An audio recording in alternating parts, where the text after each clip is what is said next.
We are alive. We are alive. Beena, most magical Beena, we Yes, are alive. Good yes, morning, yes. Beena. Good Hello. morning, Good Beena. Good morning, morning. Syl. Good morning, Screen. Good morning, everyone. And Yes. a very happy, fun day we are going to. I'm looking forward because today is a story time. And the story, I just love to say it again and again that this story is loving, living among us and within us. Oh, And I oh, feel it oh, has say what you living. were going to say. It is Yes. loving amongst us Yes, yes. Yes, this through story the is also living. loving. Yes, it is also very loving. This Yeah. story is my initial was thought was that it is living with us, within us, and among us, and this is so profound. It's a slow paced thing, nothing like any other usual kind of story. The story is a profound leverage. The story is a profound mechanism to see, and it's an attempt, it's an effort, it's a it's a try, it's a willingness to connect what is not accessible easily. This is something where human mind and heart want to connect with with something, with someone which is and who are not easily accessible, or not, at least not for everyone. And this is the attempt, and this is Yeah. what I feel that this was the main reason for human evolution, behind the evolution, that our willingness, our attempt, our try to connect with something which was not comfortable, something which was new, something which was unknown. Because when we Yeah. came to this planet, okay, we were not used to with this climate, with this environment, with those surroundings and circumstances, and then we adapt and we learn because we were keen, we were willing to. And Yeah. this same willingness, which it was working from, and it's worked really well to have an evolution from the primitive mindset to the human being who are getting Yeah. away. Now it's a different dimension. People who have awareness, it's their willingness, their idea, their attempt, their try to connect with something more than what they have, something kind of unknown, something new. Yes. This is what is the basic of evolution. I personally feel that Yes, if Beena. if Yes, we Beena. are, if we Yes. will be uh, able to connect Yeah. some in some capacity, no matter what, we Yeah. don't know exactly like how much we need to and how much we will connect, but even if just in the minute level, that like really tiny bit of it, if we will Yeah. be able to connect, we will get a transformation. We will transform immediately because it is something we are trying to do. And this is something we have approved throughout our history of human species, that whenever human mind and heart and soul try to connect something more than what they have, they get a transformation. Mm. They transform. And this is what Yes. I'm going to try deliberately, though it's a big, huge thing.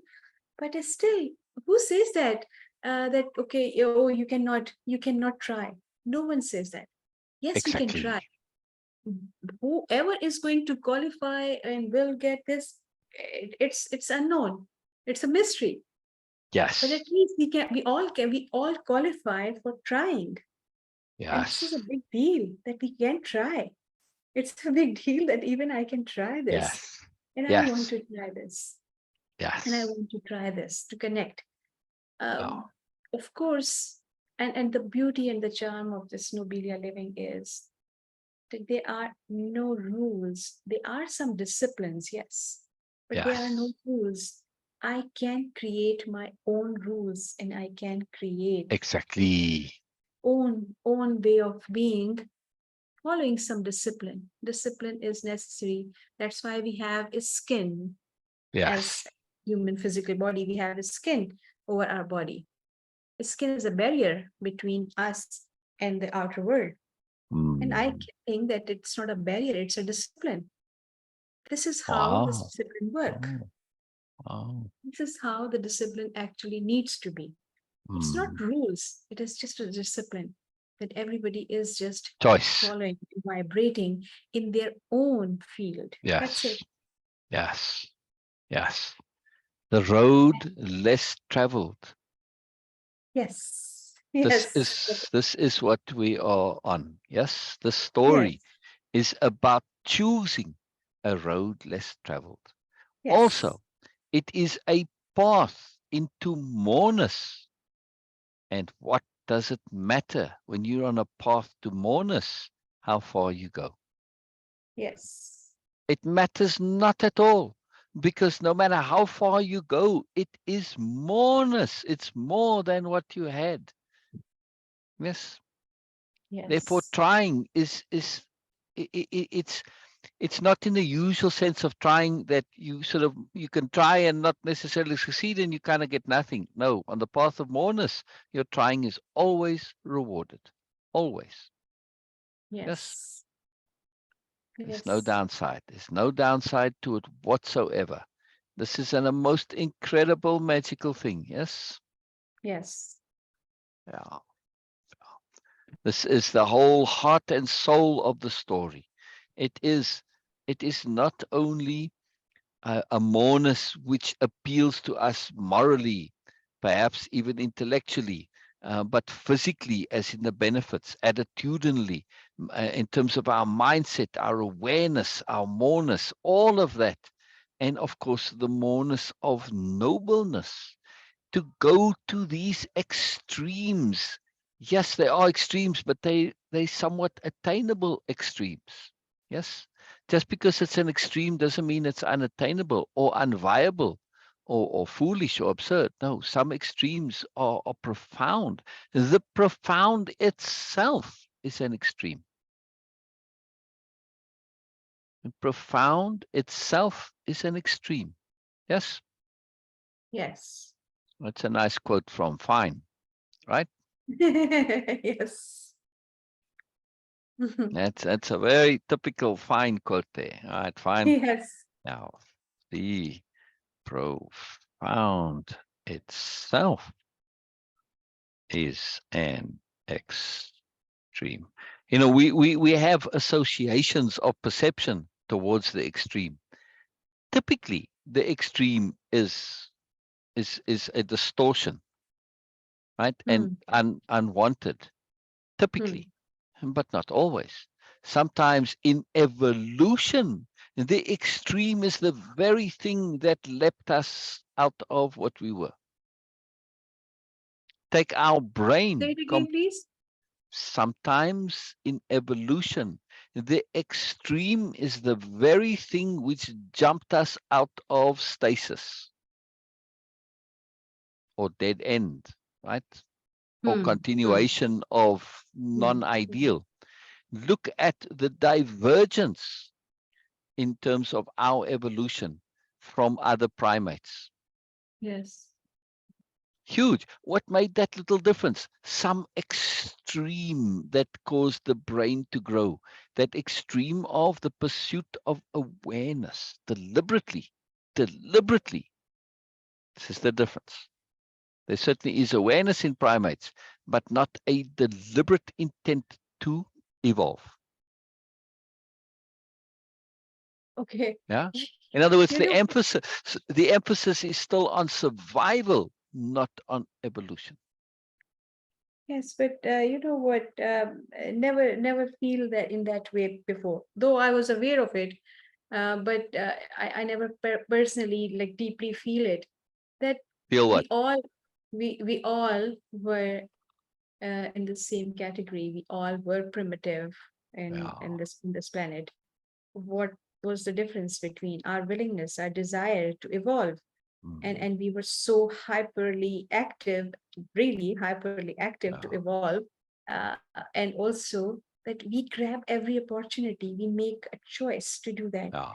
Now Yeah. if we see that, it is exactly like in the classroom. I know that it's a failure, and the pass and the fail concept is not very appropriate, but still, if you just look at it, that okay, some students who are just willingly doing all these things, and they are getting promoted, and they are in few years, they get far ahead of those who is actually they started with. And it is same thing happening if we just look at ourselves and other species on this planet. This is the same thing. We all started with the same capacity and everything, and then we just the willingness and then hyperactive choices making, choice making, changes everything for humans. Yeah. Yeah. Wow. Yeah. Thank you. Yeah. Thank you so much for bringing this in. Wow. Yeah. Yeah. Ah, it's excellent. It's excellent. It's a big deal. It's a very big deal. And before we get onto story, which I'm very keen to do, I want to just say good mornings, Janet. Good mornings. Yes, love that you're here. Wonderful, Good morning, wonderful. Janet. Good morning, Norma. Even if I don't know if you are there or not, it's still good Yes, mornings, and you are yes. part of it Good every day. mornings, Norma, and everyone else who may be listening, watching later. Yes, yes. This is a joy. It's a big deal, but especially when we do hear from you, then you're included. See, now I'm not only reading to Beena and myself. I'm also reading to Janet in my innerness, in my psychology, in my mood, my connectivity, and Janet is included. Yes, it's a big deal. It changes how one does things. So just saying that hello, it makes a big difference. Makes a big difference. All right. Without further ado, we shall get started. Are you ready? Yes. You are. Wonderful. Here we go. Part 3 of the origin story. We have an instinctual bias to trusting our feelings. And while, yes, they have much merit, that can also lead us astray. We have to be cautious with our heart, the same as any other aspects of ourselves. When it comes to trust, we have to use all of the tools at our disposal, all of the time. We have to balance them against each other, consider their appropriateness in the circumstance, evaluate all our options when making any decision, and evaluate in all contexts. That, of course, includes always the universal context, the context which overrides all other contexts. That's why our trust is leveraged by input from the universe. It overrides any other information and perspective. The young man. Biala swept her eyes slowly across all in attendance and indicated to a woman near the delegates to share her takeaway. A bit of an anomaly compared to the others. Biala had seen her around the delegates, but knew she was not officially associated with them. Perhaps she had simply attached herself as a convenience. There was nothing to prevent her doing so. The woman's name was Wilder. Wilder cleared her throat a touch self-consciously. An immense politeness emanated from her very core. A bit too softly, Wilder began. I only heard this today, just now precisely. I don't have a lot of comments, but enjoyed the story a lot. She shuffled her feet as she prepared, steeling herself for what she had to say. I only have a few comments, she began again, and they are, why a male subject to evaluate Angel Illuminier? Sort of like a project. Seems to imply male superiority. Even your comments, Biela, done as Sebastian, suggest the same. A strong, questioning flavored Wilder's takeaway. Wilder related her impressions as they came. However, in listening further, I did like how you handled him and his remarks in a most good way. Wilder smiled a happy one. I also liked the implied authenticity in her laugh, as Sebastian said. That was a pleasant and very meaningful thought. I liked it. Wilder smiled warmly. Biela liked her. Another thought, Wilder said. Of course, you are giving humans a lot to think about as the subject of good, and I think that it is very good all in all. She smiled a soft, gentle, warm, caring smile again, shuffling a bit more. An apology in doubt dance, she finished. Love your telling. And so sorry, not more comments. Biala was a trifle surprised at Wilder's perceptions, but it wasn't uncommon for someone to misunderstand a story. Many factors could contribute, such as a momentary lapse of attention, or perhaps a pressing personal perspective. Both Illuminia and AB's takeaways had been substantially affected by personal memories, although they had not misunderstood a fundamental part of the story. Wilder's perceptions presented an interesting challenge for Biela. Typically, if it had been mostly new nobles and aspirants, and someone not familiar with the story misunderstanding in such a way, one of the new nobles near the person would engage them privately, explain the story to them, and deal with the misunderstanding. But Biala had the delegates to consider, concerned they too may have this perception. Besides, Biala grinned to herself. There was much to the origin story, which had not surfaced in this particular telling. Responding to Wilder would be an ideal opportunity to elaborate. Biala and the new nobility in general loved multipurposing. Biala adjusted the illumination to take Wilder out of the light and addressed her reply to everyone. The comment about the male-female dynamic is most interesting. I'm intrigued it initially came across as an evaluation. Sebastian loved Illuminia dearly. He loved her so much he saw her as an angel. Keep in mind, she was the angel, not him. The fact that Sebastian is male and Illuminia female is merely happenstance from the origin of the story. Sebastian would be a bit aghast to think there was any hint of superiority from him. He would readily agree the reverse is something he might be, and most likely was, guilty of. He adored and worshipped Illuminia. Biala's smile reflected Sebastian's love. The origins of the story lie, of course, with the young man. He observed and noticed this angel behavior in his dear friend. The young man would struggle to hear those comments, but he'd also welcome them, as do I. It's an invitation to examine the story afresh, to hear it from another perspective, to check and see if perhaps there's something which might suggest such a dynamic, even though it's not meant to be there and was never ever a factor in the young man's life. He railed and actively remonstrated against the superiority paradigm all his life, and especially against misogyny. The young man, however, was honest to a fault. He recognized and acknowledged difference.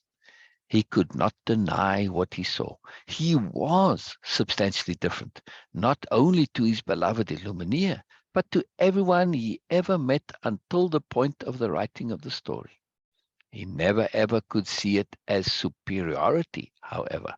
He fully and utterly and thoroughly so acutely understood just exactly how he had come to be who he was.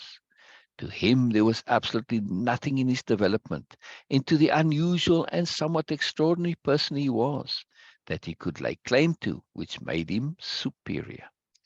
Biala smiled a warm, happy smile. With a joyful laugh, she said, I'm giving my own takeaway now, in addition to responding to Wilder. With that, she promptly resumed her story. For the young man, it was all a consequence of how much effort he deemed worth the reward. He sometimes became overwhelmed by his desires to learn and know, often spurring him to efforts beyond his physical capabilities. He felt pressure. All his life he felt the pressure of the preciousness of time since a child. To him, it merely was how he was. How he was, he liked personally, but he could how could he see it as superior when it came at such a massive cost of time and energy? How could he see it as superior when it came at such a massive cost of time and energy?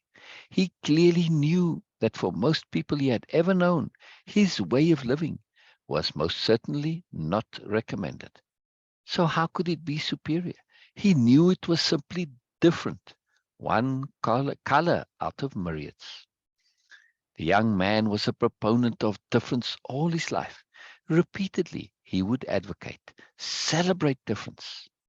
Beala dimmed the lights, returning to story mode. Above her head, a scene from history appeared. A group of extremely earnest individuals busied themselves with unknown activities. They weren't dressed as the current new nobles were, more like prototype versions. The origin story is called the origin story, Beala continued, because in it are the origins of the new nobility. It's a subtle story, much loved by the new nobility, even though they came later. Beala grinned, the image above her replaced by angels.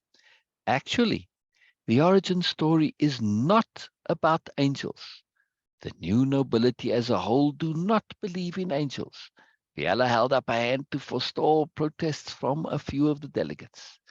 Yes, that surprises many, but they certainly do believe in the possibility of angels. The origin story is a story about leverage, self leverage, a story about finding a way to see people in a way which is, well, noble. There's no need to see people this way. It's a choice of love and goodness, a choice of perception and perspective, one that does not need to be made. Images of the earnest Sebastial radiating love appeared. Sebastial chose to see Illuminea in the absolute best possible way he could. Sebastial and Illuminea had traveled a long, long path of learning and growing together, a path where their learning and growing also differed substantially. They not only knew their own foibles and points of needed learning well, but did so of each other. However, they acted on that knowledge very differently.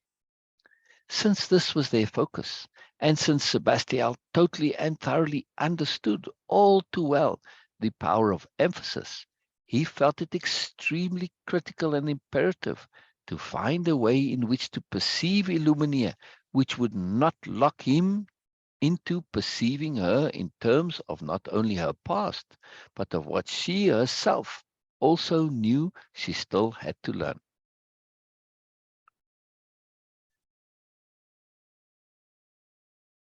Just as he himself still had so much to learn and grow into.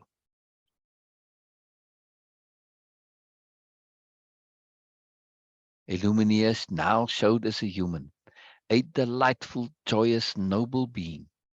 His shift to seeing her as an angel, metaphoric though it may have been, initially anyway, was extremely potent as a mechanism with which to leverage not only his perception of Illuminea, but of her effect on him. It transformed so much for him. He came to see that no matter what Illuminea did, it was good for him, beneficial, valuable, even if not always nice. Everything depended on his perspective. Sebastian, being of course the young man, was never one to leave things alone until they had been taken as far as they could go. This applying things to their fullest, a particular talent of the young man, and by extension Sebastian. Sebastian did not stop with Illuminea when it came to his profound perspective shift. Oh no, he went and applied it to everybody, a radical and phenomenal shift of being, which became a way of relating not only to others, but to the world. A fantastic way, but also, again, a way of being not necessarily for everyone. A look of deep understanding appeared on Biala's face. This perspective of leveraging oneself to see others in the best of all possible ways, and to always be able to derive goodness and value from any interaction and anything at all, was a most strenuous challenge, at least initially. Sebastian found he had to be constantly alert. His vigil had to be superb, impeccable. He had to maintain a constant, deliberate awareness that was not typical, common, or natural perspective and mindset by any means. He had to work at this choice of perception of his, It took most of his energy. The images above Biela showed Sebastian alone, but amongst people. His change occurred in isolation. He was the only one to adopt this particular change of being for so many, many years. A worthy challenge, as arduous as it was ultimately rewarding. We can but only be thankful that Sebastian, and through him, the young man, had such fierce commitment to those ideals of perception. Love flowed from Biela.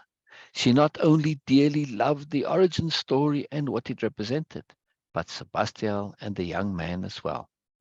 Her voice trembled with emotion as she says, "There is only one way to describe it really, and that is as noble. The young man and Sebastian are thus motivated from their very depths by being noble." The peculiarity of it is, we can so easily see this now, but for them, it was an idea, an ideal, somewhere out there, one they liked, loved, adored, pursued, aspired to, but never truly felt they had attained, at least not up until the time of the story. Images of nobilia and the current new nobility all across the agglomeration, spread across the entire amphitheater. But from this story, this core concept, the new nobility is born. It's this fundamental perspective and its consequences of awareness which prompted those inclined as the young man and Sebastian were to pursue and extend the ideals of being encapsulated in the origin story. A simple story on the surface, but if we get into it and actually try to apply this noble concept of treating others as if they are angels, then it gets a bit trickier. It's exactly this commitment to application which led to the new nobility, along with naming the concept of noble. The images faded as Biela stood up again, bringing up the light somewhat. Addressing Wilder now, Biela said, "To connect back to your comments, Wilder, Sebastian indeed had a good laugh. There was so much in that laugh, so much depth. It's why I'm favored for the telling of the origin story." Biala said this without a trace of self-consciousness or boasting. "It seems I can do his laugh justice. It's not an easy story to tell, for the characters are from a long time ago, from a time before the new nobility existed. I have a connection to that time, which is most uncommon and deep.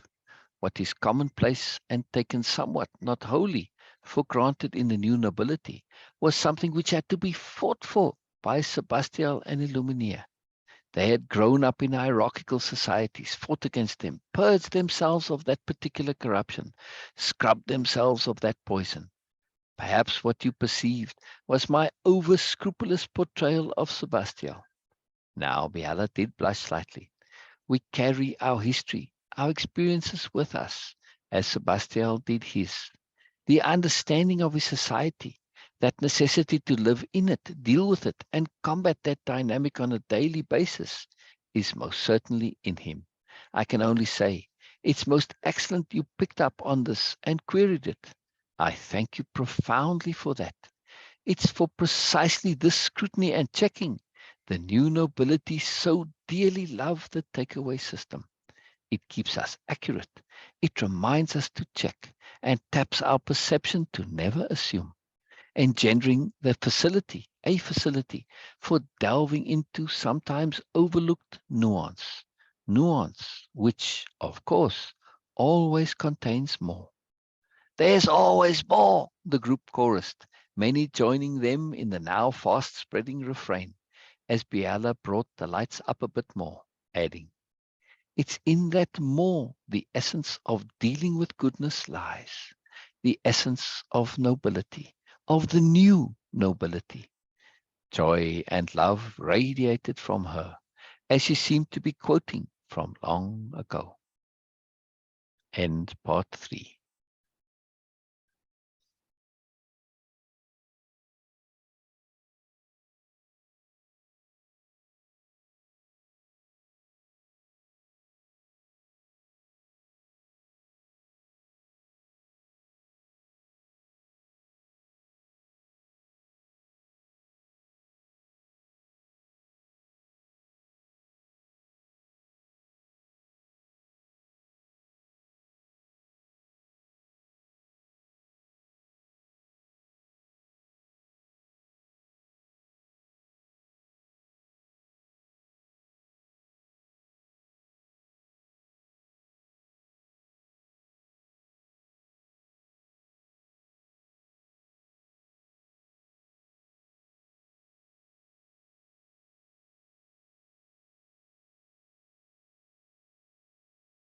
Beena, Janet, any comments? I was listening. I was just waiting for you to to say more about it. What, that's That's it. it. That's it. I know that, I'm but it waiting for seems comments. I'm waiting for comments. it's seem like when I see that or hear about that Sebastian and his patience and his willingness, I feel that okay, this is right now. Yeah. It's beyond my capacity to have this kind of patience and dedication also because for me my logical mind uh, still wants some justification, some reason for that, For what? and not For what is that? for like for having this profound love and respect. And also I heard the word worship that for Illumina. For the I feel concept of Illumina, to be more precise. yes, but I feel that okay, wow, Yeah. Yeah. this is something I feel that okay, Yeah. Yeah. it's not reachable for me because Yeah. Yeah. I look for things in a different way, um, because at least it needs to show me. But Yeah. Celestial is coming from a completely Yeah. different perspective, Yeah. Yeah. and Yeah. he is actually seeing what he is choosing to see. What he wants to see, but wants to see without the distortion and without corrupting the truth. So he's looking to take the truth and shift his perspective in such a way that he can see the truth in a way that makes it not the truth. Hmm. It's a very sophisticated maneuver. He's not denying the truth. He's not subverting the truth. He's not changing the truth, ignoring the truth, or denying the truth. No. He's saying through perspective and the magic and the power of perspective shifting, and therefore when we can shift perspective so profoundly, we can also change our perception. And thus he came to perceive the truth in a different way. This is very key to understand. When we perceive the truth in a different way, we get a different value from it, a different reaction to it, a different connection to it, a different understanding of it, right? He didn't want the truth that he saw to be the only aspect of the greater truth. He wanted to create a greater truth that could make the truth, the awful truth that he saw, bearable and valuable, not just bearable, but valuable. An incredibly sophisticated maneuver. Yes. Of course, there's no doubt about it that it is highly sophisticated. Let me just say That hello is, to Norma. Norma is here. Hello, Norma. Hello, hello, Norma. Norma. Hello, Norma. Yes, yes. And Wonderful, I don't wonderful. want to. Like I Yeah, don't want to right now to be in that situation. I feel that I'm not ready yet, and also that having this patience, which can be, but connecting it to someone where you don't see those things, it's quite a difficult task. oh, very difficult.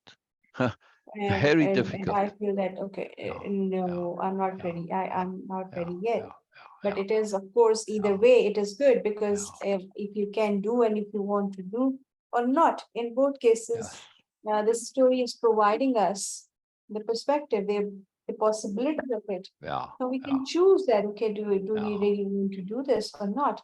Or we can do this or not. yeah. But this is a good opportunity right there. Is So it valuable I doing truly so? appreciate, yes, I truly appreciate this and love Yeah, this. But yeah. it's also at the same time, it seemed very unbelievable kind of thing. Like, oh Oh, wow. yes. Oh, it's very unbelievable. It was very unbelievable. And the effort that it took to do this, uh, Mm. it's a huge effort. Yeah. But think in the end now, it's an effort because of the pioneering effort. If I go and clear a path through the jungle, right? Truly, when you have deep, thick jungle where you've got to cut your way through, it's so thick, there's no path, right? You have to literally cut your way through. The first one to do so makes huge, massive effort. Whoever follows after him just walks in the path, right? Mm. And the Yes. more that walk in that path, the path gets wider and broader as it goes along and easier to walk, correct? Eventually, Mm. the path may even be paved and become really easy. See, that's the difference here. So yes, it is an extraordinary effort. However, that doesn't mean that for those who are going to pursue this, who are seeing the path, now it's a similar effort. No, not necessarily, right? It's very important to understand. Oh, yeah. But it is an effort that required, at least for in the story and the origin of it, for the young man, it required a absolute moment to moment holding of attention all the time to go from the defaults that pull you away from it, from the obvious that you see to pull you away from it, from the deep understanding that you see that pulls you back. Well, this is the dirt, this is the obvious, this is right here, and it is so. It's not about changing the truth. It's about finding a different way to perceive the truth, one that retains honesty and impeccability and integrity. So it is a sophisticated strategic maneuver. Yeah, very powerful. Very, very, very powerful. Yes? Yes. Indeed. Indeed. It is powerful. Yeah, yeah.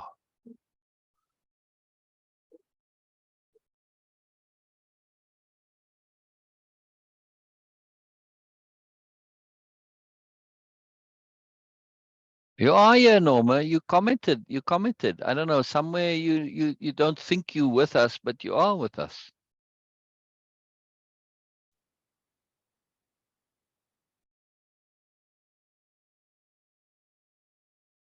That's it. I've got the background is a picture of maybe Wilder, maybe Illuminia, maybe Biela, maybe Beena even. Who knows? Yeah.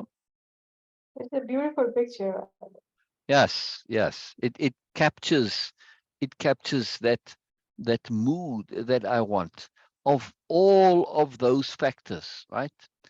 It's there. Mm. It's got some of Biela in it, some of Wilder, that questioning, not sure, but also of the relaxedness, the sophistication, and the ease, but also there's a bit of doubt. It's a fabulous picture. It just has so much in it. Just amazing. It's very amazing picture. Yeah, yeah, Yes. yeah. Really nice. And you see the beauty of the person. Yes, I get criticized for using physically beautiful pictures, but don't mistake that as the intent. It's not. I don't really see physical beauty in the way most do. I know I don't see it that way. I see many people that are so-called beautiful, and I'm like, no, sorry. Right?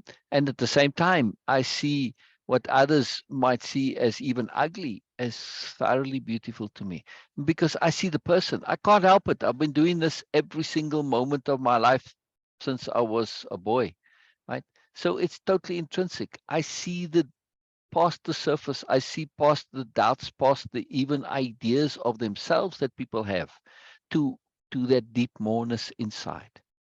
This is beautiful. Not always, but mostly. Yes. How many people do you know that do not have a deep intrinsic intent to goodness? Very few. If you think about it, they'll jump to mind, but think about all the people that you do know just every day that is just taken for granted, right? So pay attention to the mass that is so massive, so many, that we don't notice it. We tend to notice exceptions. But if we shift to start looking at the day-to-day, every people, just look at your people. You go to the supermarket, the cashier, right, the self-stocker, whoever, right, the people shopping, and see. Oh, intent to goodness, intent to goodness, intent to goodness, intent to goodness, intent to goodness, intent to. Are they acting on it? Not necessarily. Are they influenced, swayed, perhaps even corrupted by ideas and beliefs and paradigms? Yes, that happens. But deep underneath, intent to goodness. Yes. You can ask, I've done this many times, even people behaving really badly and poorly. Yes, consciously, deliberately behaving poorly. And you said to him, wow, that's really evil. I'm not evil. No, no, I'm not. They will, even if they've done really bad things, they will strenuously object to being called evil. And this is a deep, a personal thing, right? I mean, it's not like they're just doing it for the image of it. You can hear and feel that, oh no, they really bothered by this. This is something that really gets to them, because they have that deep intent to goodness, even though they are doing something that might be nasty and horrible and mean and criminal or whatever. They still have that deep intent to goodness. They've come to believe they should do that nonsense, but that doesn't mean that they are actually evil. They don't want to be it. They do it because they think they should. It's a very big difference. I mean, they want to do the action, of course, but it's a very little W want, not a capital W want. It's a very big deal. Very big deal. Are you hearing me, Norma? Yeah, we go. Have your pick now. Yes, yeah, you are here. You were here, Norma. That's it. You see me and you see the picture behind. There's Norma behind me. See? Say hello, Norma. Yeah. Janet as well. Yes. Yes. You have that same qualities in you, right? Mourners, mourners, mourners, mourners. That openness, that questioning, that the desire to learn, that desire to know. Yeah, for mourners. Now, how much we can do, that is and it's personal, right? There's no limit. Mourners is not the issue of more or less. Whenever you have more, it's more, right? There's no comparing mourners. It's just idiotic to compare mourners. Totally and utterly idiotic to compare mourners. It's like going to a forest and to start comparing the trees. This is superiority paradigm nonsense. Have to rank everything. No, it's mourners. It's all mourners. It's all mourners, right? And if somebody else has pursued into mourners in a different way than we have, we celebrate this. Why? Because I now can connect to that mourners that they've pursued. They connect to the mourners that I've pursued. This is fantastic. This is fantastic. This is absolutely fantastic. Yeah. So whenever somebody has made a different path into mourners, we celebrate this and we share it, and we hope they share it. We share our path, because in that sharing we get access to more mourners than we could otherwise have. What an incredible thing. How incredibly potent and powerful mourners is. And some people really have a passion for the pursuit of things, for doing things, and we learn from that. Anybody who's take artists of all kinds, they have a particular passion. That's their passion, to go into mourners in that particular way. We love that, because otherwise we wouldn't see the end results of it. Scientist, engineer, doesn't matter. Cooks, chefs, mothers, doesn't matter. Workers, doesn't matter. I've seen people pursue mourners in the most unusual of ways that you would never experience. Take the cashier, for instance, or the packer. Yeah. You start looking at those packers or the cashiers. Not all of them do their job in the same way. Well, I'll give you another example. The deliveries from Amazon, right? The drivers, they do their job very, very, very differently. Some do it with a distinct and profound insistence and deliberate focus on bringing mourners to the job. They deliver the packages with joy. They go that extra mile to put it exactly where you want, how you want it, etc. But they do it with an attitude that they are bringing joy, even though some people are very rude to the drivers for no reason whatsoever. It's quite and this is, many drivers have told me this. It's quite a conundrum to them, and some even quit the job because of it. People are just rude and horrible to them. But those are unfortunately really people in a sad space in their lives who see this as an opportunity to practice the should of the superiority paradigm, which is dominance. It's really sad. Right? But when they do find that joy, that's why I always make this effort to greet them deeply and share appreciation and joy. Because it's a surprisingly difficult job because of that. I mean, actually, physically delivering the packages is not all that, many people can do it quite easily. It's not a problem. Yeah. Evil as a concept must be addressed in worldview. Yes, I tend to look at most of what people call evil as pathology. Exactly. Exactly. That is, you are restating exactly what I was sharing.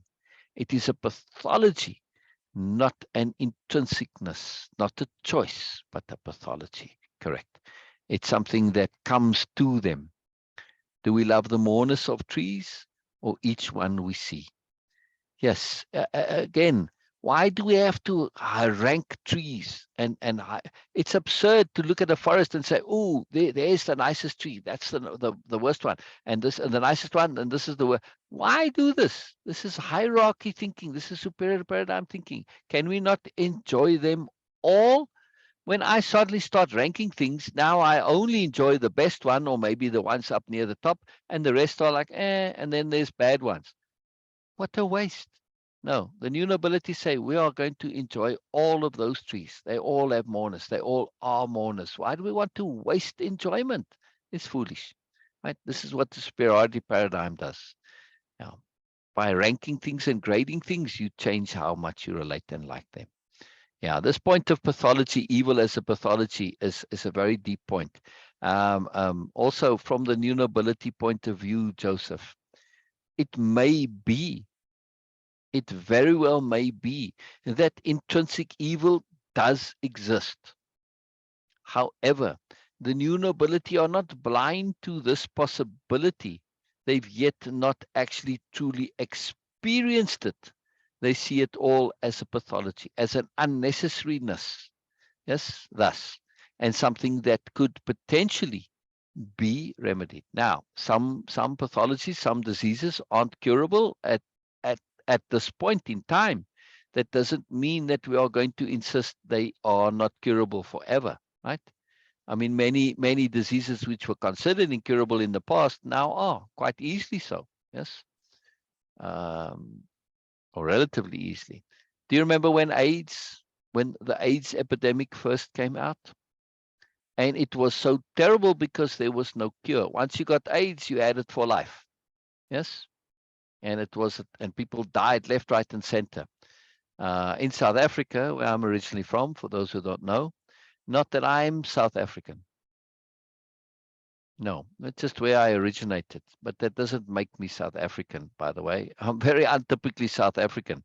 Well, because I'm very untypically anything. So I cannot claim to be South African, and I can't really claim it to have a potentially particularly large influence in my life either, because what I chose to have influence in my life, I chose. I chose it from all around the world, and I created most of what influences me, I created because of simple necessity. Anyway, but in South Africa, AIDS was a very big deal. I mean, people died left, right, and center of it. Yeah, I wasn't in South Africa at the time, but it's just one of the places where AIDS had a very particularly harsh impact. Huge, huge, massive impact. A lot of cultural points that mitigated against its, not doing so. But still, it was such a big deal that it changed an entire society in a very big way. But it was seen as incurable.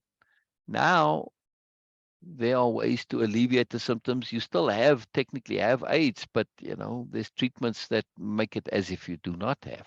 Right? So it's a very big deal. Very big deal. That I'm making a point that things which were seen in on the whole in general as impossible become possible on a regular basis. So we have to assume this also with evil. Should we encounter true, real evil?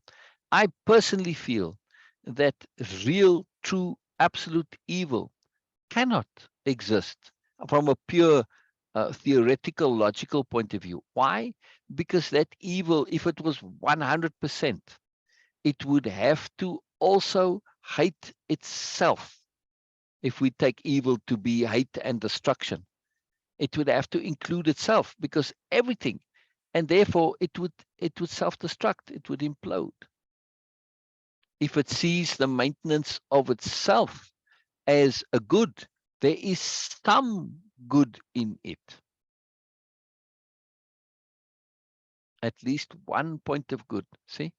And that is an understanding of good, even if it's very distorted, that the good is me and me only at the expense of everybody else. It's still got that little bit of tiny good. True evil wouldn't have that, and therefore it would self-destruct and self-implode. Yeah, like if you had run a computer program, it would just, eventually it would come, well, I've got to include myself in this, and it would self-destroy. It's just an interesting point.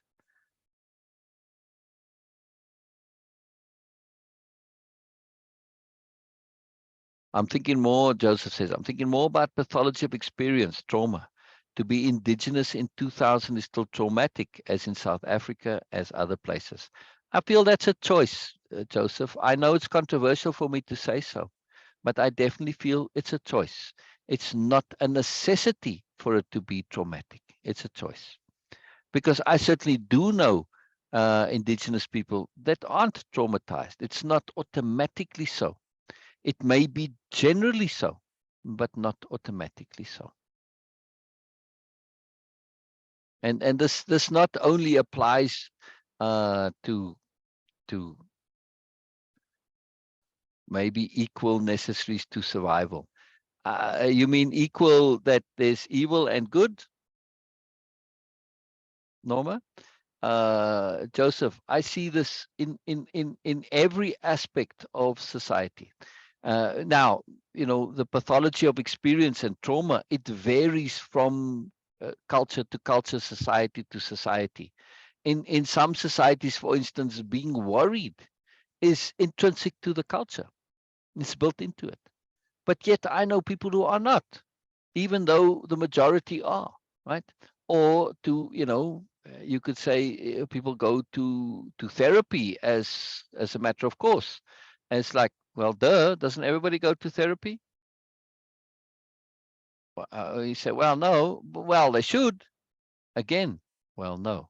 There are some people who are not disturbed, bent, bothered. In other words, difference does exist. And if we pay attention to the differences, to the exceptions, to the extremes, we get to understand that things aren't a necessity. They don't have to be so. And especially if we look at how those people are different, we come to see it lies in choice, in not choosing to follow should.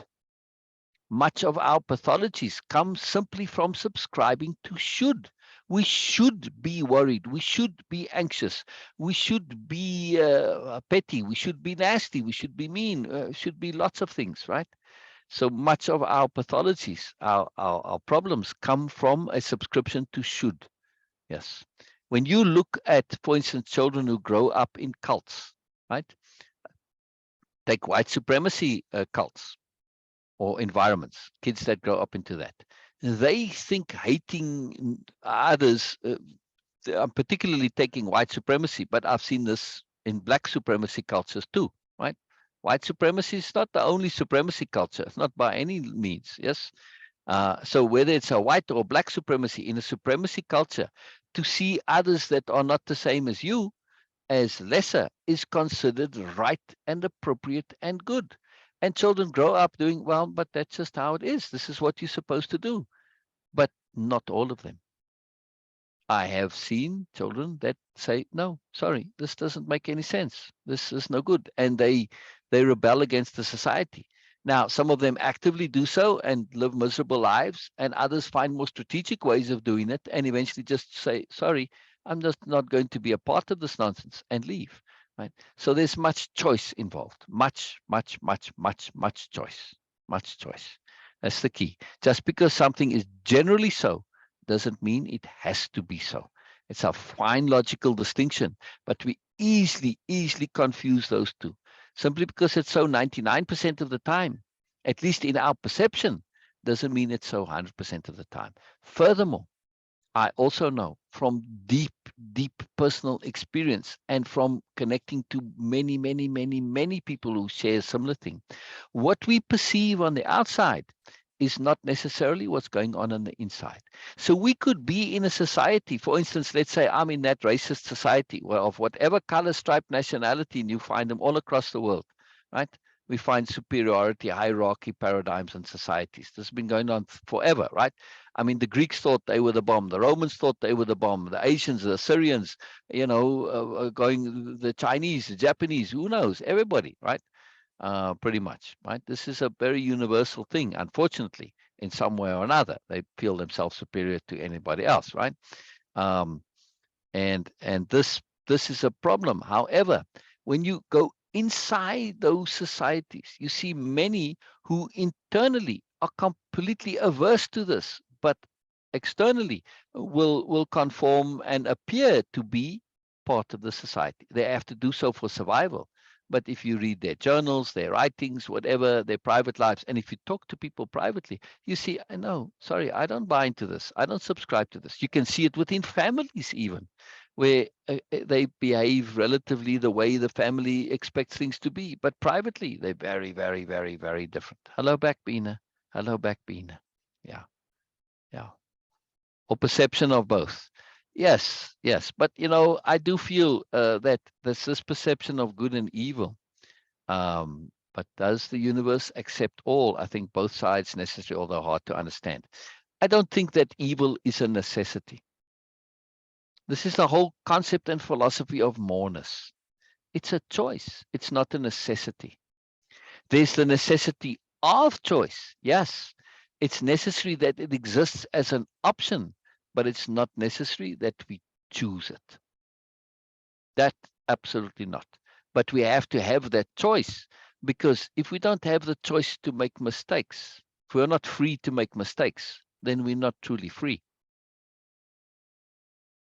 If we're not free to make mistakes, we're not truly free. And the ultimate mistake is, of course, the choice of evil, right?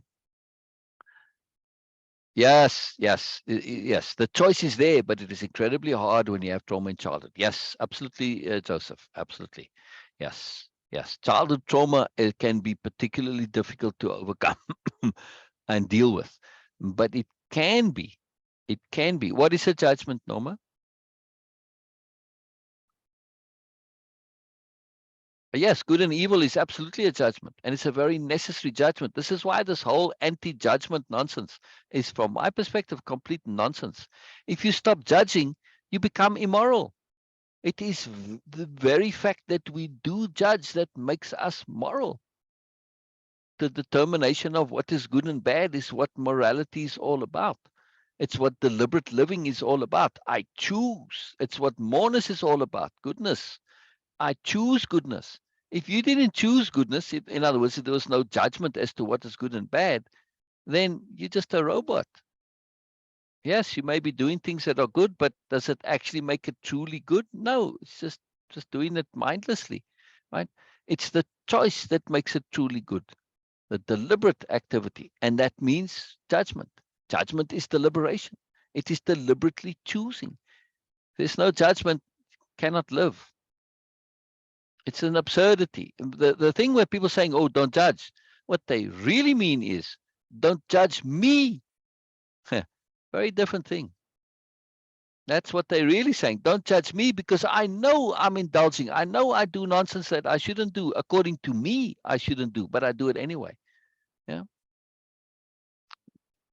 They want to eat their cake and have it also. Yeah. Pathology is not a choice. It can be surmounted, true, but it is inherent in a human endeavors. All right. So can you elaborate on this, Joseph? When you say it is inherent, you're saying pathology is inherent in human endeavors?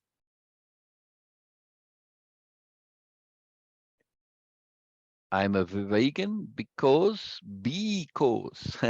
I choose, but I don't judge meat eaters as evil. Yes, exactly, Norma. That's the beauty of it, right? That you are making a judgment for yourself. Others must make their own judgments, right? So you are still judging, But it's when we judge on behalf of others that it becomes a problem. That you have to judge for yourself. I can't judge for you. And to do so is simply presumptuous and foolish. Because if I'm judging for you and you actually take my judgments, you're going to end up living my life, not yours. And you won't be real for very long. And you're going to get massive problems in your life. This happens all the time, right? So we can only do that, and we do need to do those judgments for ourselves. We can't do them on behalf of others. I can say, according to me, well, that's an evil thing to do, but it's according to me. I don't know what's going on inside them. I can say the consequence has evil consequences. Yes, this is simply an objective observation, right? But maybe they had a good reason for doing it. Yeah, we don't know. I can see very often that they are profound. I see this all the time. It's part of this new nobility, profound perspective of understanding that sometimes bad things have good consequences and are necessary. That doesn't make them evil, simply makes them unpleasant, not nice, makes them good, but not nice. There's a very big difference between evil and good, but not nice. Very, very big difference. Joseph, I'm a bit cautious on your comment of this inherent in human endeavors. It's generally there, yes, overwhelmingly there, yes, but inherent implies that we don't have another choice. And this, I have to say, no, I know for a fact that there can be exceptions. This I know personally. I never followed, I never had this as part. Not pathology or trauma. Foolishness, yes. I don't know, maybe what I call foolishness, you might call pathology or trauma. But I certainly can't say that I came with inherent trauma. I mean, unless the trauma of childbirth, maybe, but certainly I didn't recall that or felt that it influenced my behavior in any way. I had opportunity for trauma. My whole family story. My siblings are all traumatized. Lots of drama in my family when I was a boy. But I consciously and deliberately, there was a big breakdown, climactic event, drama where everything imploded in one middle of the night event. Massive, great big deal, right? I mean, like end of the world type thing from a child's point of view, typically. I sat myself down, literally sat myself down. I was very surprised at the time to sit yourself down. It's a common expression we hear, but up until that time and subsequently, I've only experienced this once, where I sat myself down. Right, something in me sat myself down, and I said to myself, "This will either make you or break you." I chose to have it make me, and that traumatic event for my siblings was a profound motivational shift and change. I leveraged it. I leveraged it consciously and deliberately to get more out of it. And I had a very different relationship to it and perspective to it. It was more for me. It was a gift for me. It was huge. Yeah.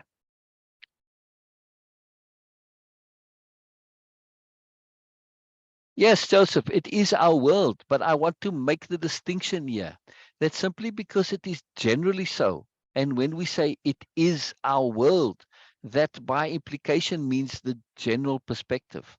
I am pointing to the exceptions. Just because it is generally so doesn't mean it has to be so. Yes. Take things that were generally in our world. Superstition, right? Superstitious practices. At one time, they in societies where, who knows, when you went in through a door, you had to put two sticks to the side and cross them three ways. People did ridiculous things societally back in the past. And this was the same thing. Well, it was part of our world. Everybody does it. But things change. Things change profoundly. Things change absolutely profoundly. Or just take women having jobs, independent jobs, right? This at one time was unthinkable. It's never happened. You were in the home, you took care, that was it. You had one job, that was it. No other options. End of story. Yeah. So things change. Things change. Just because they're generally so, doesn't mean. Yeah, a certain amount of pathology is a part of nature. A certain amount, yes. But that doesn't mean that just because it's there, it exists, that I have to make it something that affects me. Yes. This understanding of choice is a very big deal. And when we look at the exceptions, we say, oh, wait a minute, wait a minute, wait a minute. If there can be one exception, there can be two. If there can be one exception, there can be two, especially if that exception came about by a choice. It's sometimes when we look at our paths, right, of divergence, and you can see this if you run like fractal patterns. Yes, you can, in the beginning, the one fractal pattern, right? I mean, fractals, literally, when you see those fancy fractal artwork, diagrams, paintings, whatever, right? It's computer generated fractal, very complex things. How does that start? It starts off with a very simple formula. Sometimes the formula is a bit more complex, but sometimes it's very simple. It says, take one line and join another line to it of the same length at 40-degree angle, or maybe a different length, but doesn't matter. Let's just say, for argument's sake, take one line, join another line at 40 degrees angle, and repeat. Now you have a third one at 40 degree and a fourth one, and so on. Eventually, because of following this pattern, you get this massive complexity. Very simple starting point. Now, take that starting point and change it to, say, 40 degrees, and the next one is 41 degrees. Very small, or 40.1 degrees. Tiny little change. But when repeated, when iterated over and over and over, right, multiple times, the end result is profoundly different. And it is that tiny, simple change that we can make in ourselves through a conscious act of deliberate choice to say, no, I will not follow this path. I can make a difference. And that's it. That's the one key. That's the change from the 40 to the 41% or the 40.1%. That act of conscious deliberate choice. Now we end up in the end with a vastly different pattern. We can be very, very different because of making that one change.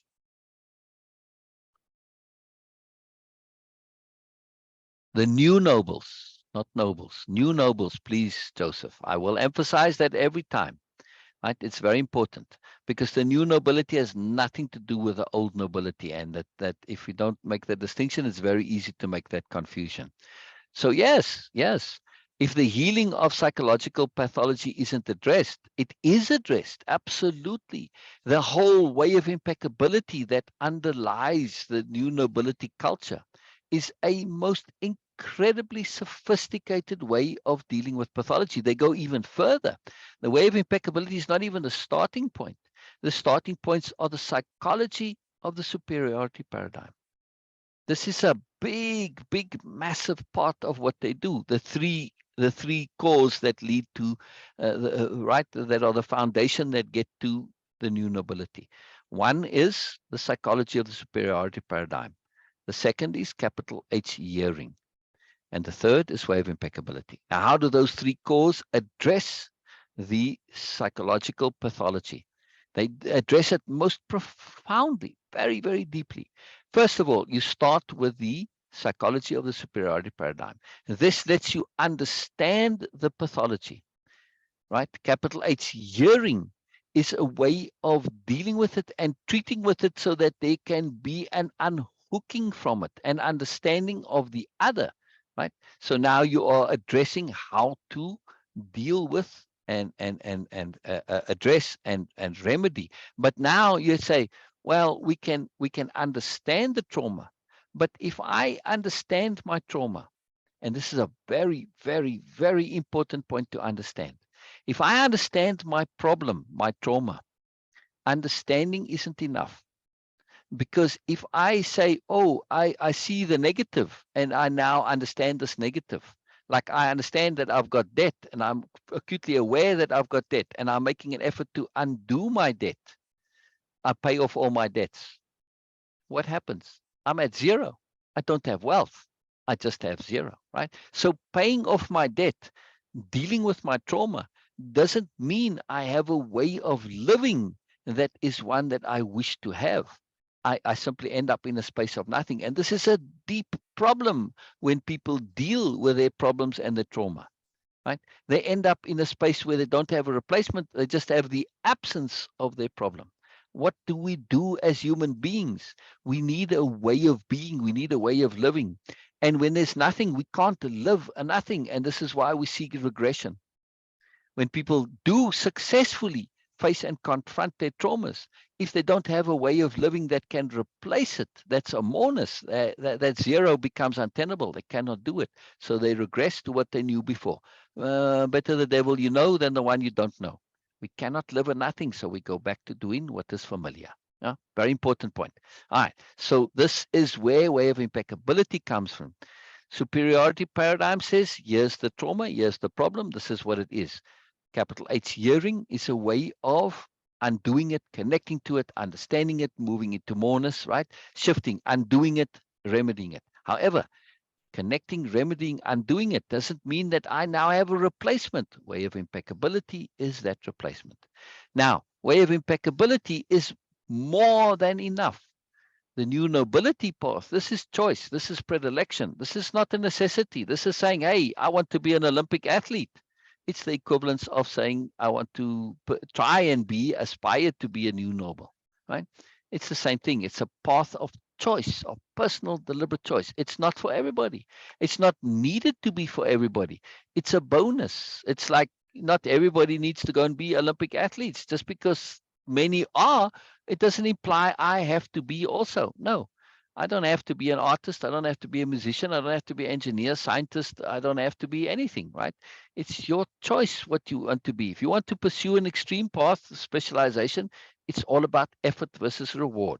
So the nobility part is just particularly saying we are willing to make this effort because we think the rewards are worth it.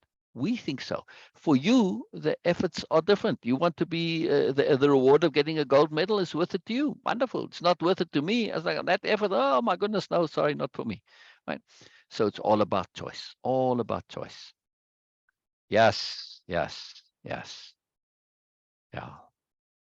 Yes. And Norma, you make a good point. They have to recognize first. And that's what the psychology of the superiority paradigm is all about. It's all about recognizing.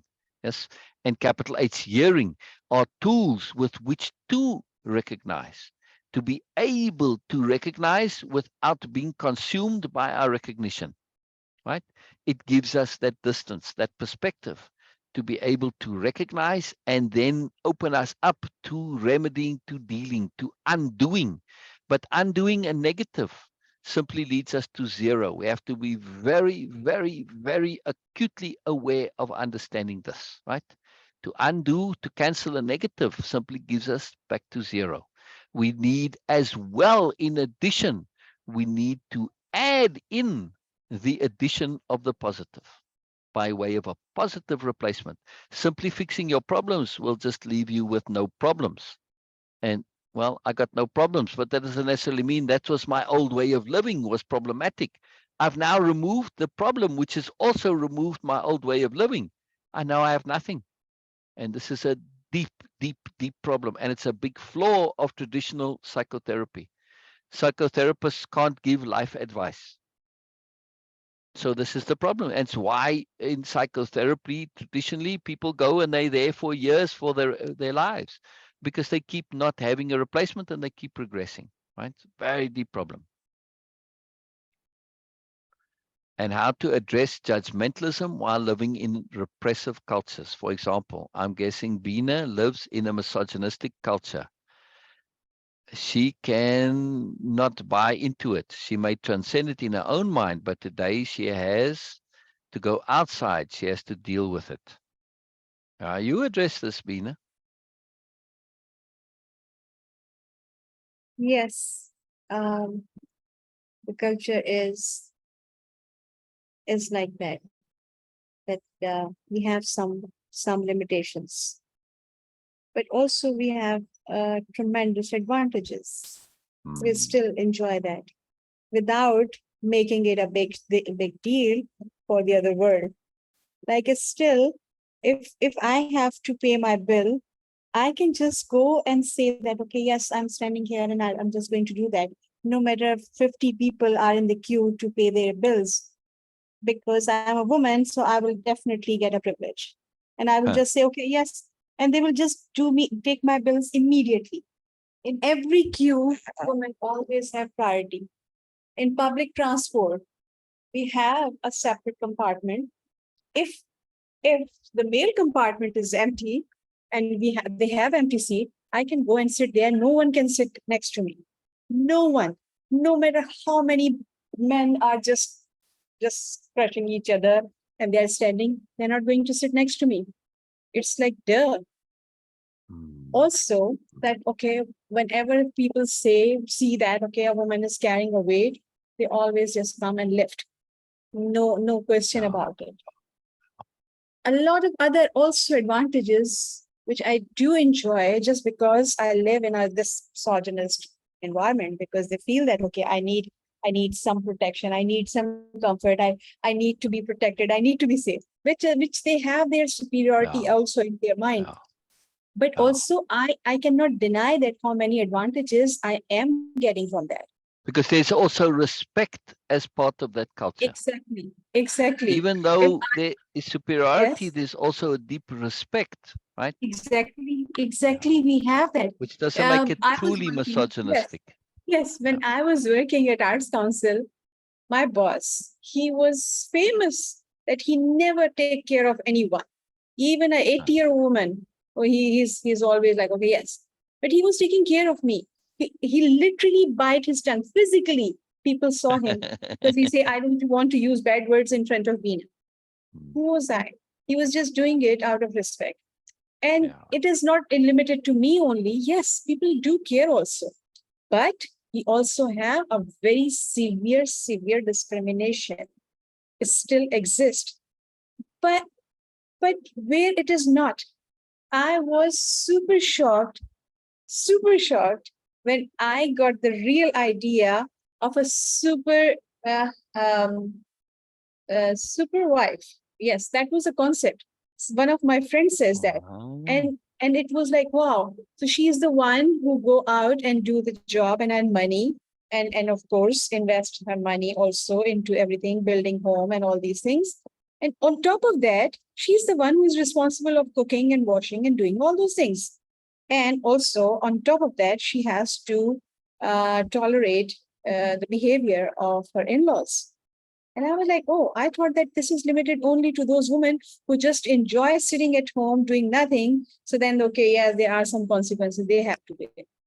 But it was in America also, which was a big blow for my dreams. I was assuming that okay, yes, American women, they have freedom, they're living their life, but they are in amazingly super stressed life. They are also because they have a responsibility. Of course, they are choosing. I'm not criticizing that. But look at the both side of it. Most Pakistani women, they don't do anything. They are not participating financially in their thing. And a man are responsible for taking care of everything. And believe it or not, I think that most American or European women haven't seen that much clothing which a normal average Pakistani and Indian woman have.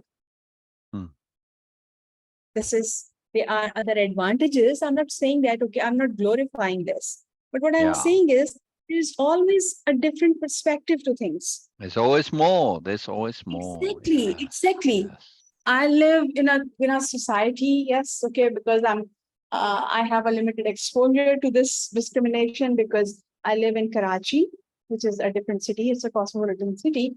But of course, we have around 80% of our population still lives in the rural areas where discrimination is on, wow, it's like off the chart. They have that. But also what I'm saying that even those women, they are also in a different world like most European and American women are. One of my friends says that, oh, American culture is our village culture. And I was like, seriously? What are you saying? Because he belongs to that area. And I said, what are you saying? He says, yeah, because both work, woman, man, they both work. They go in outside and they work. And mostly women, they have boyfriends also. They do smoke also. Yes, hiding. Okay, not showing, but they do that. And he was saying that the village culture is exactly like this American culture idea we have, which is not, of course, it's a right idea, because everyone is different. I try to not generalize anyone. Same here in Pakistan and India also. Yeah. Yes, we have a perception, but perception and actual facts and Very different. individual realities. I'm not saying in general reality, individual realities are different. Yeah. In my house, in my family, girls are, I must say that, okay, we are actually like overly pampered. Overly pampered. But overly protected. you're also extremely respected. Yes. Deeply, Yes. deeply respected and honored. Yes. My Deeply. family male members of my family, they never raise voice in front of any woman. They cannot abuse, they cannot use bad words, they cannot crack jokes with their friends if they are sitting in home. Like crude jokes. If is around. Yes, they cannot do this. They cannot even sit relaxedly the way they want to. No, they cannot do this. Because the woman is in the house. Any woman, even our house help, if she's around, my brother cannot do whatever he wants to, like, okay, yes, I'm going to do that. No, because it's respect. So what I'm saying is that, yes, I do pay. I know that the discrimination exists big time in our society. And this problem is very, very bad, of course, I must say, in India and Pakistan.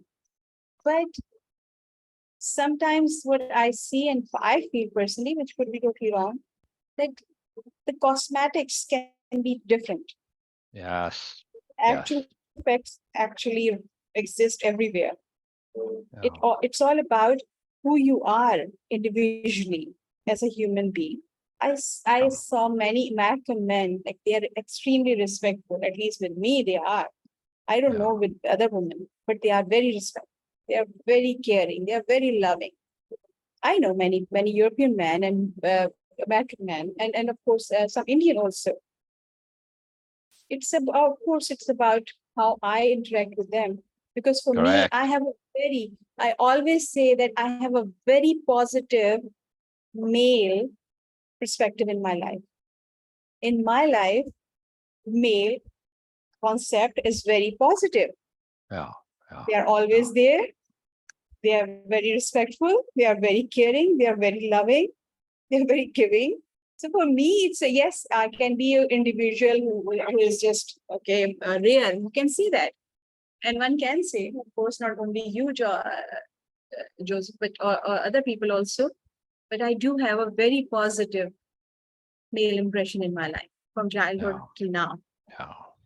All my friends, all my family members, my father, my stepfather, all very loving, my uncles, my teachers.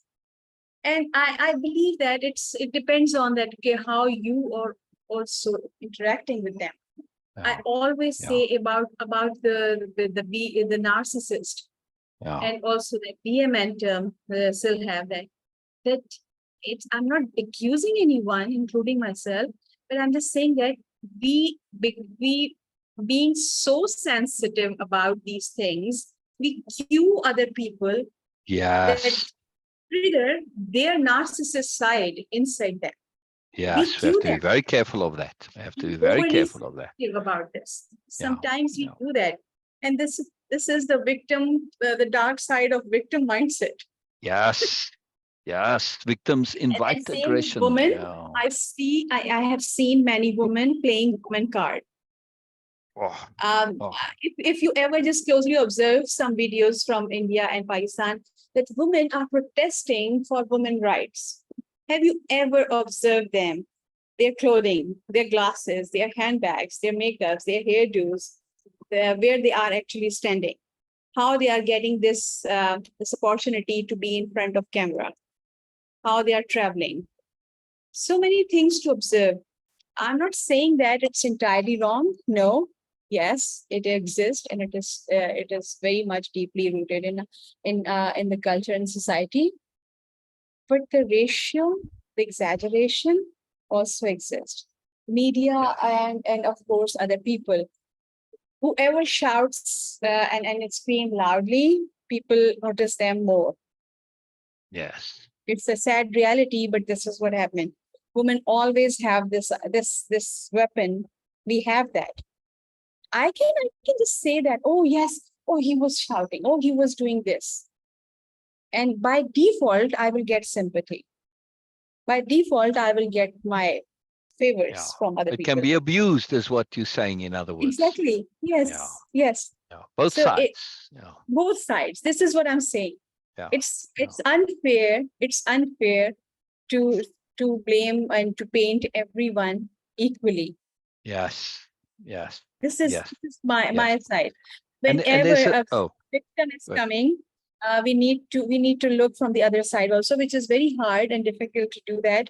Sometimes things are very obvious that yes, someone was being unfair and really rude and even evil, but it happens from the other side also.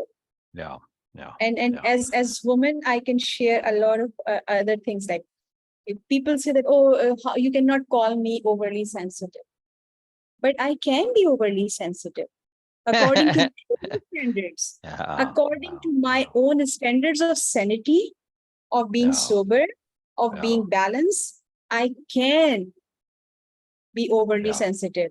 And if you ask honestly any woman, if they have integrity, they will tell you that yes, because generally our standards of sanity or sensibility and being sober and being balanced is different, but we do get into the sensitive mood. This is who I am. I embrace it. I acknowledge it. I totally accept it, that this is who I am, because this is what makes me more caring about things. This is how I protect my life, the life around me. And of course, having a capacity to be a mother, it is also needed for me to be extra sensitive. And for all other reason, of course, there are so many reasons for that. But we are.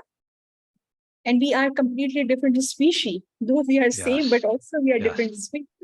And Beena, we operate in a different way. We operate on a completely different way. Our vibrating wavelength is different. I don't know how to say that, but it's very different. The idea is not try to create a balance of 50-50. It is just to accept that sometimes, yes, sometimes someone needs more and someone needs to give more. Celebrating difference, in other words, and appreciating it. And the appropriateness, and also being real. Exactly. I can be here and tell you countless stories of how horrible women's life in Pakistan can be.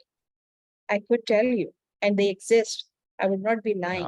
But I'm just giving you, at least according to my understanding, what really is happening. I have seen those things. And there's always a different perspective exists. Yes. And I want to make a very deep point, particularly about Pakistani culture, right? That the inherent culture, in other words, what the culture is supposed to be, and this applies to religion also, and not only in Muslim religion, but all religions pretty much. What a culture is and what it is supposed to be, and thus what some apply, does not necessarily get applied across the board. In other words, the wrongness that we see comes from an abuse of that culture, not following that culture, a distortion of the culture. And we typically see in society, what we notice, what we observe, is this generalized abuse, distortion of the culture, not the actual inherent culture itself. So we have to be very careful, right? In other words, what Beena's just been describing is a culture of deep respect of difference. Yes, in overall balance, you may say, yeah, but it's got some favorability, whatever. But Beena is making a point that there's pros and cons both ways. Is it ideal? No. But is it inherently negative? No, no. However, does it get abused? Generally, yes. So we have to be very careful to look at what the actuality is, which is actually abuse, and what the actual culture is, which is one of respect and celebration of difference. Okay, very different, two different things. But generally, yes, there's lots of distortion and abuse of it. Yeah. Yes. Yeah. Exactly. Exactly. Thank you for articulating it really well. Yeah. Also, just to share something with you. I Yes, cultural personally, pathology, Joseph. Exactly. Exactly. sorry. That abuse is cultural pathology. Yeah. Yes. But you do get my point earlier. I'm not disagreeing that there's cultural pathology, or no, absolutely, totally. I just wanted to make the additional understanding that in Beena's greater extended world, not only in her personal family, but in her larger environment, extended family, and they have a very significant impact. Her family is kind of the core of a very big extended environment. That this culture that is the culture which they do adhere to, they're not abusing, it extends to the greater environment. And those that come to visit, even though they may privately and personally abuse, when they're there in that environment, they don't. They subscribe to that culture. So there are pockets of difference. And that's the point I wanted to make. Simply because something is generally so doesn't mean there can't be exceptions. I've seen exceptions in a variety of cultures, many different cultures. They exist. A very profound thing, exception. Very profound thing. And this is where Yes. evolution comes from. Paying Yes. attention to the exception. Over time, that exception becomes the norm. But at some point, it was an extreme, it was an exception. I personally wish to evolve consciously and deliberately. That's why I focus on the exception, and I say, how can I utilize leverage, make this into Yes. my normal? Yeah, Yes. very, Just very want to add powerful. something here. Just want to add something Yes. here. Yeah. My culture's foundational understanding is that we have two roles. As Yeah. a unit, man and woman play two different roles. And I'm just sharing that my culture's foundational understanding of it. That Yeah. as a unit, man and woman play two different roles. Men to take care of the now, and a woman to take care of the future. So Interesting. all their personality geared toward protecting and building a future. That's why she is okay. In Pakistani woman is more about like okay, trying to build home, and of course the new generation, and of course saving and all these things. She protect home. She protect boundaries. Home is actually a symbolization or symbol of boundaries. So she protects boundary because she is taking care of future. Men are responsible for taking care of now, the present. That's why they go out and they earn money and they take care of all other things. So this is how the roles are divided. I personally feel that there is no discrimination in this. If I'm choosing a role and if the other person is doing a different role, which they are good at, and I'm good at something else, so what's the discrimination in this? Nothing. Yeah. It's Yeah. about choice and it's about appropriateness. Yeah. This is how I see this word. Of course, it's not a very common. Of course, I cannot say that it's unique, No. but at least it is uncommon. It is not very popular. Other people, because we make choices out of should. Oh, because my mother was doing that, but because the previous generation was doing that, were doing that, so I'm going to do that. But I'm making these Yeah. choices whenever it comes to that. Okay, yes, this is the role, and I'm choosing it. Okay, right now, maybe for a few years, I'm choosing, and then next time, I will choose a different role. Yeah. If I will feel that okay, I'm good at it, Yeah. no problem with that. Right. But this is going to be my choice. That's why I really like this new noble concept. that it's a deliberate choice, making a deliberate choice, and Exactly. understanding, and also understanding the concept of appropriateness. Yeah. If women are more appropriate, if women are more appropriate for a certain role and men are more appropriate for a different role, where's the discrimination So be idea it. comes? Exactly. It's also about Yeah. our own oversensitivity, or maybe our own Yeah. hidden desire to be a BMN. That's why we see Exactly. everyone a BMN as a BMN. Exactly. Exactly. And also to understand that this idea of men and women is a bit of a preposterous idea, Yes. right? Yeah. It is. It's an illusion, really, that we pursue for convenience. But in reality, I know many women who are more men than most men, and I know many men who are more women than most women, right? So there's Exactly. exceptions. There's exceptions. Yeah. Exactly. Exactly. Very important to And, be and aware of. We have to be very that's why careful of those awareness is a big generalizations. deal, Syl. That's why awareness is a big Exactly. deal. Exactly. When I'm making a Exactly. choice and I'm being aware of my Exactly. own Exactly. possibilities and limitations, it's a big, Exactly. huge deal. Exactly. If I really know that where I am really good and I can take that responsibility, and where I'm Yeah. lacking, where I cannot just come and go in charge and try to just sabotage everything, then this needs awareness, thorough thinking it through to the Yes. end, and Yes. then make To the deliberate end. choice. Yes. Yes. Yes. I can never Yes. say like this Crucial. anyway. Crucial. And That's why I say it for and you. this idea, this understanding is transformative, because now Yes. what I'm making, what I'm doing, I'm having this piece of being because it is my deliberate choice. Yes. Where Yes. this Hello. idea of Hello, Cheryl. By discrimination the way, comes just in. quickly, I need to throw it in there. I don't want to go too long without saying hello to Cheryl. Cheryl's here. Cheryl's here. Hello, Hello, Cheryl. Cheryl. Hello. Hello, Hello. Hello. hello. Keep going, Love Beena. you. Keep going. Keep going. Keep Yes. going. As women, as men, we both need to be first aware of our own self Yes. Yes. without any Yes. bragging. Yes. Now, what Self-honesty about is a as huge deal. sentient beings from the new nobility perspective? They don't see themselves as men or women.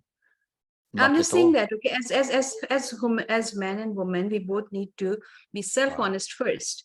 Yes. As human, we need to be self-honest first.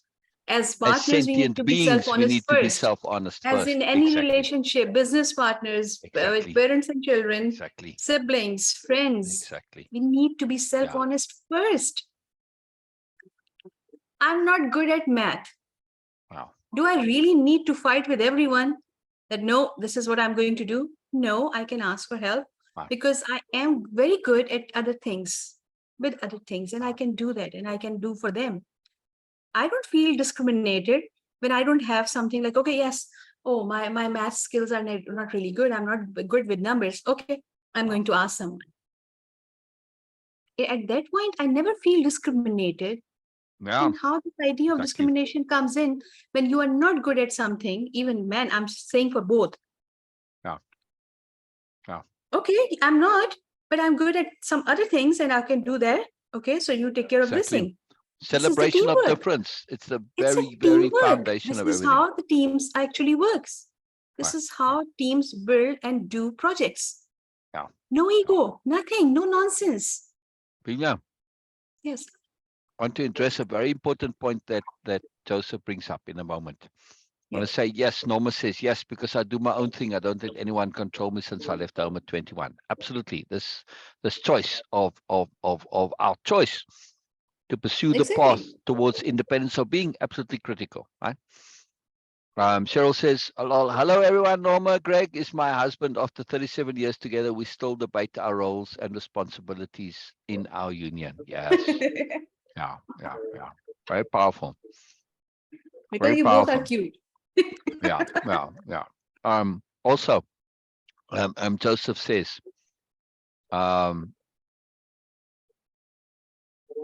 it's easy enough to ignore cultural impact with the new nobles, but is it realistic? They don't ignore cultural impact at all, Joseph, and not in the least. Never. They take it into profound consideration, and they have ways of dealing with it. Keep in mind, Joseph, that in the sharing of the story, you're coming at the end point of something which is vastly complex. It's built on much. So you have to reverse engineer, right? There's much that's not going to be understood or perceived because the foundations haven't been thoroughly led to. If you really want to truly understand the new nobility, you have to do the superiority of the psychology of superiority paradigm program. Minimum 4 months. That's a year actually in realisticness to truly, really grasp it, fully understand it. Same thing is going to apply for capital H hearing. Same thing for way of impeccability. In other words, it would be the equivalent of going to university, and then the new nobility comes on, right? So if you take this as, say, becoming a doctor or something like that, the same process is involved. There's a massive difference. We can go to the doctor and appreciate what they're doing when they diagnose us. And yes, okay, I talk about my pain. I'm expert on my particular pain, but and I can have a conversation with a doctor about it, but that doesn't make me a doctor. Yeah. We have to understand this. We are touching this, at least, from an external point of view, touching on this concept of the new nobility as a culture. But keep in mind that it is a voluntary culture. It is not saying this is a culture for everybody. It's not. It's saying this is a culture for certain people. So we can't extrapolate the new nobility culture to say, oh, it's a replacement culture for our culture. No, it's not. It's not a replacement culture. The agglomeration culture, yes, that could be, but the new nobility culture, no. This is a specialized culture for certain people who have a predilection for a certain way of being. Those who will think the effort is worth the reward. That's it. Very key, important point. Practicality, you said, that's the point I wanted to address, right? You said it must translate into everyday life, and how that done is instructive. Yes. Would you say, Beena, you've had more exposure and connectedness, and you have done those courses I mentioned, or at least the cultural understanding, the deeper understandings. The courses themselves are relevant, but the understanding of it, immersed into it to fully get to understand and know it, right? And now we are immersed in the new nobility sense. Would you say that this new nobility ideal and culture, if one has that predisposition towards it, would you say it is practical? Absolutely. It is Absolutely. core to the new nobility culture, practicality. It's core to it. I know, Joseph, it's very easy to assume simply because of the name that it's an idealistic culture. But this is the thing with the new nobility. Everything about them is somewhat surprising. It's not what you expect. It's very sophisticated. It's very complex. It's very integrated. It's very cohesive. Practicality is their primary focus. As they will tell you, and you'll hear all the time, without application, it's all meaningless. This culture, this ideology of application is a culture of practicality, first and foremost. Otherwise, it's just all BS. It's all in the head. It's the problem with Camillus. Camillus precisely struggles because he does not have a culture of practicality. It's all theoretical to him. Knowing it is enough. No, sorry, Camillus, it's not. You have to do it. So if you look closely at the deeper practicality and shift the perspective to see the practicality, you'll be, oh my goodness, it's all in application, right? When we do the go overs, the capital R reading during the week, I'll specifically point that out. I'll point out the practicality involved in what Biala does, right? Small little tiny things. Yeah. Practical application. Very important, very critical. Now, take this whole story on this point of practicality. This story of the origin story, right? Is it a theoretical idea to see others as angels? Oh, it's a nice ideal. Oh, this is nice. But when applied, what is the practical benefit of actually applying this? One thing, I don't feel like a victim anymore. That's massive. Yeah. Two, I don't think that I'm being discriminated, being unfair, blah, blah, blah. All of that goes away. Why? Because I'm taking those same behaviors and I'm transforming my perception of them to yield a very real practical benefit. Sabastian, originally in dealing with the original Olivia, was confronted by problematic behavior, contentious, stressful struggle, right? And he said, I refuse to accept this. I want happiness and joy in my life. How can I take this difficult behavior and perceive it in a way which gives value? And the angel perspective is a way to do that. Very, very practical. It transformed his relationship. Didn't necessarily transform Illuminia's behavior, but it certainly transformed his reaction to it, which of course led to, excess breeds excess, right? And if somebody's behaving in a difficult way and you respond in your own difficult way, well, that's arguments and stress. It certainly started to reduce and eventually eliminate that, right? So it had a massive, massive, massive practical effect. It's all about practicality. This entire culture is all about practicality.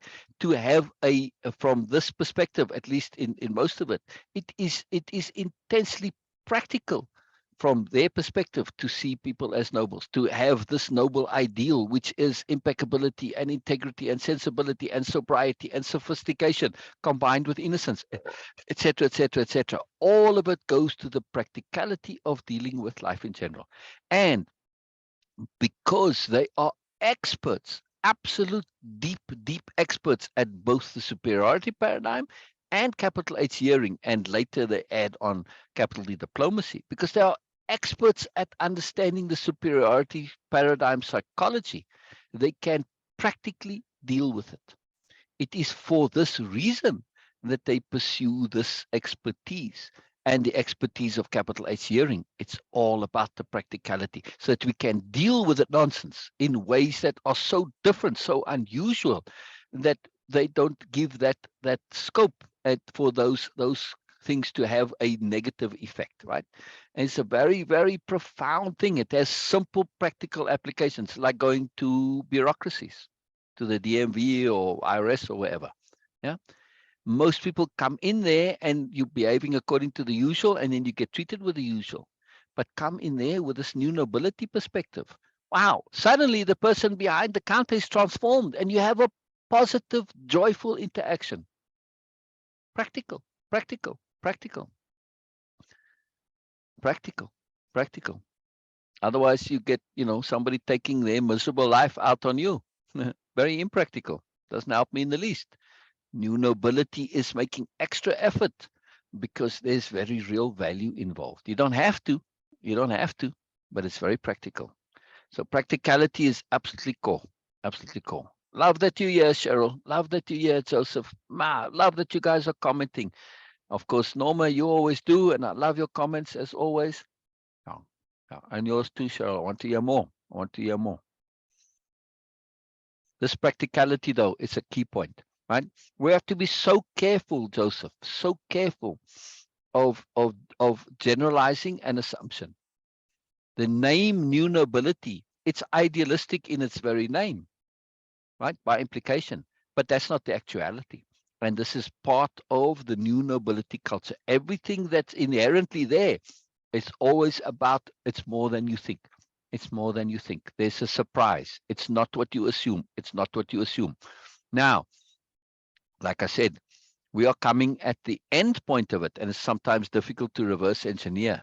But in the agglomeration, those that have heard about the new nobility will know from as children, as people, yeah, those new nobility, they're totally what you not expect. They're very different. They're very other. So there's a built-in predisposition to see them as different, as other, as surprising. And they would perpetuate this. They make a point of doing so. They dress in wildly, exotic ways. Some even call those ways preposterous. Why? Because it immediately identifies them as other, as different.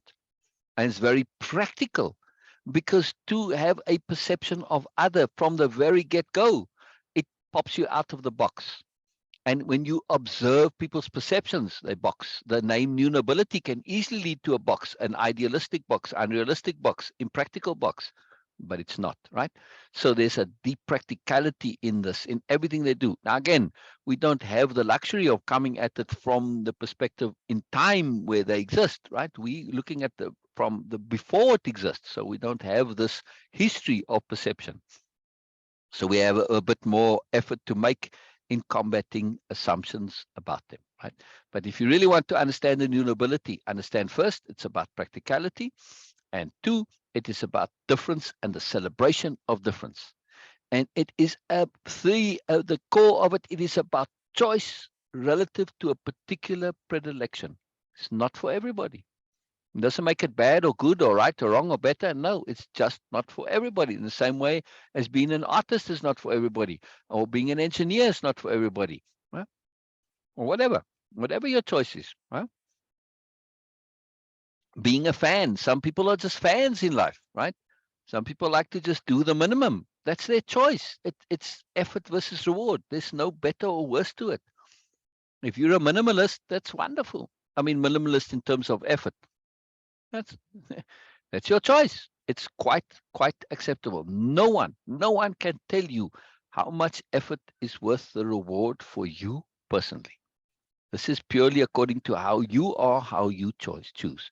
And this one thing, the new nobility, absolutely, they make an effort to pursue this, to push this. They have a public campaign, public service ads, right, which push this idea constantly that effort reward is a circle. Anywhere on the circle is as valid as anywhere else. Anywhere. What we choose to think is worth the reward, the effort versus the reward, that understanding, that's personal. That's utterly, completely, and totally personal. Very important point. Beena, anything to add? You muted. Yes, and I was talking. Yes. Just this today's conversation is really beautiful. And this is what Marvelous. actually for me, the practical example of Nobilia living, because we are coming from different perspective and we are Yes. sharing freely without trying to pull each Yes. other down. Okay, yes, my perspective is right. I am the Exactly. only one who knows everything. No, we are learning, and of course we are appreciating, but also we are celebrating the difference. I have a different perspective. Joseph has a complete different perspective. Syl have a completely different perspective, and Cheryl, and so on. And we are still communicating respectfully. We are actually not respectfully, we are communicating lovingly, because And we love joyously. to know Yeah. and hear. Yes. And this is actually what Nobilia living is. In our communication, Joseph, with you, and with Cheryl, with Norma, with Janet, with Syl, with me, do we ever feel any need to stress that, okay, I need to shout, I need to use abusive language, I need to just say that, okay, oh, I'm going to go out because they are not convinced, they're not agreed with me? No. Wow. But actually we are like, okay, oh, okay, so I'm going to, okay, I need to be more thorough about my perspective. Okay, I need to learn more. Okay, I'm going to know more about this thing. Okay, let's explore this. Even if you're not agreeing, or like, okay, 100% you can have a completely different perspective, still we are communicating, it's still we are doing it and we are enjoying it. This is what Nobilia living is. Wow. It doesn't make any difference to me. And if it is, then of course, then it will not be a Nobilia living for me, where I cannot have my own culture. First, my personal culture, and also a general culture I have. For me, I have made my choices to choose from my culture what I really want in my life. It's not like, okay, the whole culture I'm just going to carry because it is my culture. No, I have made my choices that, okay, this is coming from my culture, my family culture, my country culture, and I'm going to just carry it on with it because I like it, because I find it Mm. valuable. Mm. So this is, and if at Nobilia, just assume that if I get a chance and I'm living there, I will definitely, that will be the first and the foremost criteria of being there, that I can have my own culture there. Yes. And I Yes. feel that this is very Yes. much so, and this is Wow. the real beauty of it. Right Wow. now, Wow. this is our utopia where we are on Zoom and on Yeah. Facebook or Yeah. wherever you are guys are. Yeah. This is where we are actually here. We are creating our own nobilia, and we are Exactly. living a nobilia living Exactly. here. So I'm enjoying it. Yeah. And thank you so much for providing me these opportunities. Not only Syl, Yeah. but Joseph also, you coming here with a different perspective Wonderful. is actually adding We more love it. color, more Oh flavor. yeah. Oh yeah. Oh yeah. We love it. We love it. We love it. I want to add something, just by way of exemplification, because I always try to provide exemplification. Do not just say, I'm saying this because it's my idea, my belief. No, I want to support it with practicality and demonstration that what I'm saying is founded on experience, not belief, right? In Way of Impeccability, it is a toolbox for deliberate living. Not only deliberate living, but in order to deliberately live, you have to deliberately choose, make decisions, understand, right? And it's also a toolbox for getting the individual to themselves, take themselves to independence of being. It's not about living according to a set of beliefs. By implication, Way of Impeccability implies here's beliefs, you got to follow it. No, no, no, no, no, no. Yeah, tools, and you build what you want. Now, in Way of Impeccability, Cheryl, you can attest to this because you've interacted with others that take and have taken and are part of Way of Impeccability. And Beena, of course, can say this very clearly, right? In Way of Impeccability, there's a great divergence of individual. Beena started as a deeply devout practicing Muslim and is still so. Now, what has Way of Impeccability done for you being a Muslim? But I'll say it rather for others in terms of being Christian or being atheist or being Buddhist or whatever they are, other. It has added to their ability to be other, to be Christian, to be Muslim, to be whatever. It hasn't diminished it, it's added to it. You are more Muslim now than you were when you started. Yes, Beena?